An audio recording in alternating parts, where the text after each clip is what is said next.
पहला क्वेश्चन आपके सामने, आज 13 फरवरी 2024 को कौन सा दिवस मनाया जाता है? करेक्ट आंसर रहेगा ऑप्शन ई, यह चारों ही दिवस आज के दिन मनाए जाते हैं। इन सभी दिवसों में सबसे महत्वपूर्ण दिवस रहता है विश्व रेडियो दिवस, आज के दिन मनाया जाता है। ऑप्शन बी, राष्ट्रीय महिला दिवस आज के दिन मनाया जाता है। लेकिन अगर आपसे अंतर्राष्ट्रीय महिला दिवस पूछ लिया जाए, महत्वपूर्ण रहेगा 8 मार्च में मनाया जाता है। अंतर्राष्ट्रीय 8 मार्च, राष्ट्रीय पूछा जाए 13 फरवरी।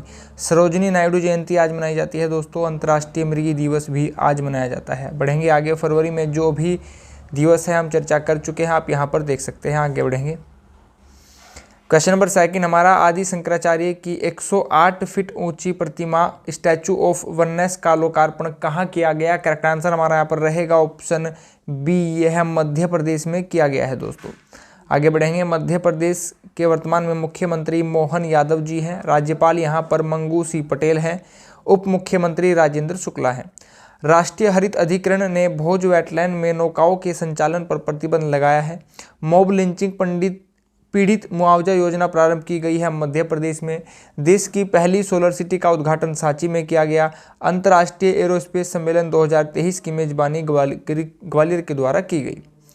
क्वेश्चन नंबर 3 हमारा, प्रधानमंत्री ने इंटरनेशनल कन्वेंशन और एक्सपो सेंटर यशोभूमि, मुख्य शब्दावली जो की पॉइंट रहेगा यहाँ पर, यशोभूमि का उद्घाटन कहाँ किया गया है? करेक्ट आंसर रहेगा ऑप्शन सी, यह हमारी राजधानी नई दिल्ली में किया गया है दोस्तों। नई दिल्ली के मुख्यमंत्री अरविंद केजरीवाल हैं। उपराज्यपाल महत्वपूर्ण रहते हैं, विनय कुमार सक्सेना है। संयुक्त राष्ट्र अंतर्राष्ट्रीय व्यापार विधि आयोग नई दिल्ली में दक्षिण एशिया सम्मेलन का उद्घाटन किया गया है। वैश्विक कौशल शिखर सम्मेलन 2023 का 14वां संस्करण दिल्ली में हुआ। गांधी वाटिका के साथ महात्मा गांधी जी की 12 फीट ऊंची प्रतिमा का उद्घाटन नई दिल्ली में किया गया। क्वेश्चन नंबर 4 हमारा, भारत में होने वाली पहली मोटो जीपी रेस, यह भारत में पहली होगी दोस्तों। शीर्ष प्रायोजन का अधिकार किसे मिला है? करेक्ट आंसर रहेगा ऑप्शन डी, यह इंडियन ऑयल को दिया गया है। ऑप्शन डी हमारा यहाँ पर करेक्ट आंसर रहेगा। भारत से आप अन्य जानकारी देख लीजिए। The world best companies 2023 top 100 में शामिल एकमात्र भारतीय कंपनी बनी है Infosys. Global crypto adoption index 2023 में भारत प्रथम स्थान पर रहा है। International organisation of legal metrology certificate जारी करने वाला भारत 13वां देश बना है, यह महत्वपूर्ण रहेगा। भारत में खोजे क्लैड 9 वायरस का संबंध चिकन पॉक्स से है। वेस्ट कोस्ट रिफाइनरी परियोजना का संबंध भारत और सऊदी अरब से है। आगे बढ़ेंगे, नेक्स्ट क्वेश्चन नंबर 5 हमारा, वित्तीय समावेशन सेवाओं को बढ़ाने के लिए IB साथी पहल किसने लॉन्च की है? करेक्ट आंसर यहाँ पर रहेगा ऑप्शन ए, यह इंडियन बैंक के द्वारा लॉन्च किया गया है दोस्तों। बैंकिंग क्षेत्र से आप यहाँ पर अन्य जानकारी देख लीजिए। MSME क्षेत्र में निर्बाध सीमा पार भुगतान के लिए ब्रिस्क-पे A2A लॉन्च किया गया है यस बैंक के द्वारा। डिजिटल किराया भुगतान के लिए national first transit card launch किया गया है SBI के द्वारा। SBI की स्थापना 1 जुलाई 1955 में की गई। मुख्यालय मुंबई में स्थित है। भारत का पहला UPI ATM लॉन्च किया गया है NPCI के द्वारा, हिताची पेमेंट बैंक सर्विस के द्वारा। यह जापान से संबंधित है। NPCI का मुख्यालय कहाँ पर है? मुंबई महाराष्ट्र में है। अमेरिकी ग्लोबल फाइनेंस पत्रिका द्वारा विश्व स्तर का शीर्ष केंद्रीय बैंकर नामित किया गया है शक्तिकांत दास जी को। पहली बार इस्लामिक बैंकिंग प्रारंभ किया गया है रूस के द्वारा। क्वेश्चन नंबर 6 हमारा, contactless payment variable ring OTG किसने लॉन्च किया है? करेक्ट आंसर रहेगा ऑप्शन बी, करेक्ट आंसर रहेगा national payment corporation of India यानी कि NPCI के द्वारा ही यह लॉन्च किया गया है। NPCI के बारे में जान लीजिए दोस्तों। NPCI की full form national payment corporation of India है। हिंदी में से भारतीय राष्ट्रीय भुगतान निगम कहा जाता है। स्थापना याद रखिएगा 2008 में की गई। मुख्यालय मुंबई महाराष्ट्र में है। यहाँ पर एक और यूनिक तथ्य याद रखिएगा, यह कंपनी अधिनियम 2013 की धारा 8 के तहत पंजीकृत एक गैर लाभकारी संगठन है, नॉन प्रॉफिटेबल ऑर्गेनाइजेशन है। यहाँ पर एक और तथ्य जान लीजिए, कंपनी अधिनियम कब आया? पूछ लिया जाता है कंपनी अधिनियम कब आया, याद रखिएगा 2013 से यह संबंधित है। यह विभिन्न राज्यों की विभिन्न परीक्षाओं में तथ्य पूछा गया है। प्रबंधक निदेशक और CEO वर्तमान में दिलीप आबे हैं। और करंट अफेयर से यहाँ पर एक तथ्य आप देख चुके हैं, भारत का पहला UPI ATM लॉन्च किया गया है NPCI और हिताची पेमेंट सर्विसेज के द्वारा। यह जापान से संबंधित है। आगे बढ़ेंगे, क्वेश्चन नंबर 7 हमारा, चाय फैक्ट्री के कचरे को फार्मा उत्पादों में किस आईआईटी के शोधकर्ताओं के द्वारा बदला गया है? करेक्ट आंसर रहेगा ऑप्शन सी, यह असम में स्थित आईआईटी गुवाहाटी के द्वारा बदला गया है। दोस्तों असम पूर्वोत्तर राज्य में एक राज्य है। कुछ यहाँ पर आप आईआईटी से तथ्य जान लीजिए। इंडिया रैंकिंग 2023 के अनुसार समग्र श्रेणी में पहला स्थान आईआईटी मद्रास को दिया गया। मद्रास किसका पुराना नाम था? तमिलनाडु की राजधानी चेन्नई का। Formula student electrical vehicle concept challenge IIT Dhanbad में तीसरा स्थान दिया गया। आईआईटी दिल्ली का परिसर स्थापित किया जाएगा अबू धाबी में। यह महत्वपूर्ण रहेगा दोस्तों, यह भारत से बाहर का तथ्य हो जाता है। शिक्षा मंत्रालय राष्ट्रीय संस्थागत रैंकिंग फ्रेमवर्क 2023 में शीर्ष स्थान दिया गया है आईआईटी मद्रास को, महत्वपूर्ण रहेगा।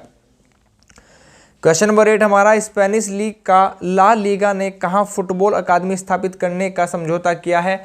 दोस्तों फुटबॉल, हॉकी, क्रिकेट में 11 खिलाड़ी होते हैं, याद रखिएगा। बास्केटबॉल में 5 होते हैं, वॉलीबॉल में 6 होते हैं, कबड्डी में 7 होते हैं, खो खो में 9 खिलाड़ी होते हैं। करेक्ट आंसर यहाँ पर रहेगा ऑप्शन डी, यह पश्चिम बंगाल में किया गया है। पश्चिम बंगाल में किया गया है। कुछ यहाँ पर आप अन्य समझौते जान लीजिए। सर्वोच्च न्यायालय ने न्यायिक सहयोग के लिए समझौता भारत और सिंगापुर के मध्य हुआ। तीसरी स्कॉर्पियन पनडुब्बी के निर्माण के लिए समझौता भारत फ्रांस के मध्य हुआ। ग्लोबल बायोफ्यूल अलायंस लॉन्च किया गया है प्रधानमंत्री नरेंद्र मोदी जी के द्वारा। क्रम है 15वां, प्रधानमंत्री के तौर पर इनका 15वां क्रम है।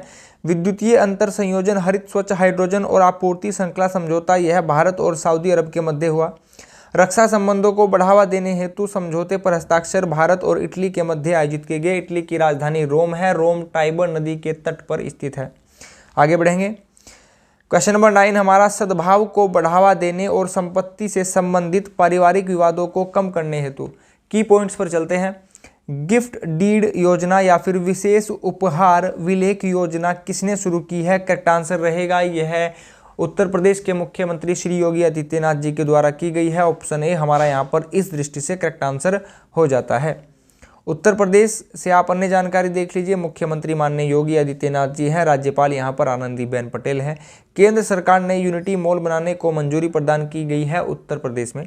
उत्तर प्रदेश में पहली बार ट्रांसजेंडर प्राइड वॉक का आयोजन लखनऊ में किया गया। लखनऊ गोमती नदी के तट पर स्थित है। देश का पहला नौसेना संग्रहालय बनाया जाएगा उत्तर प्रदेश में।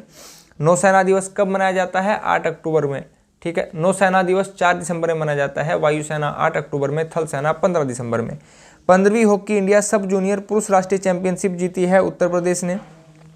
भारत ड्रोन शक्ति 2023 का मेजबान शहर गाजियाबाद। आगे बढ़ेंगे। यस्टरडे क्वेश्चन हमारा, international organisation of legal metrology certificate जारी करने वाला 13वां देश भारत बना है। आप सभी ने बिल्कुल करेक्ट आंसर दिया है।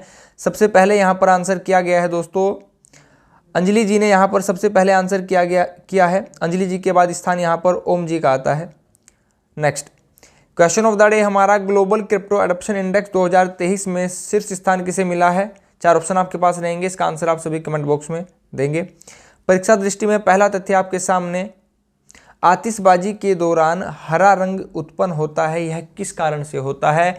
बेरियम की उपस्थिति के कारण। कृत्रिम वर्षा कराने में, मैनमेड रेन कराने में, कृत्रिम वर्षा कराने में सिल्वर आयोडाइड का प्रयोग किया जाता है। जीव विज्ञान की वह शाखा जिसमें पक्षियों का अध्ययन किया जाता है ऑर्निथोलॉजी कहा जाता है। ऑर्निथोलॉजी। जीव द्रव का वह भाग जो कोशिका भित्ति, सेल वॉल और केंद्रक के बीच उपस्थित होता है उसे कोशिका द्रव कहा जाता है। नारियल का वह भाग जो खाने योग्य होता है भ्रूणपोष कहा जाता है। आज के सेशन में इतना ही दोस्तों अगर आप चैनल पर नए हो, चीज़ें आपको पसंद आई हो तो प्लीज़ चैनल को सब्सक्राइब कीजिएगा, वीडियो को शेयर कीजिएगा, वीडियो को लाइक कीजिएगा। अगर आप वीडियो को सभी से शेयर करते हैं तो आपकी ओर से बहुत बड़ी हेल्प होती है। आप सभी ने अपना कीमती बहुमूल्य समय चैनल को दिया है, इसके लिए आप सभी का बहुत बहुत धन्यवाद। आप सभी का दिन शुभ हो। नमस्कार दोस्तों।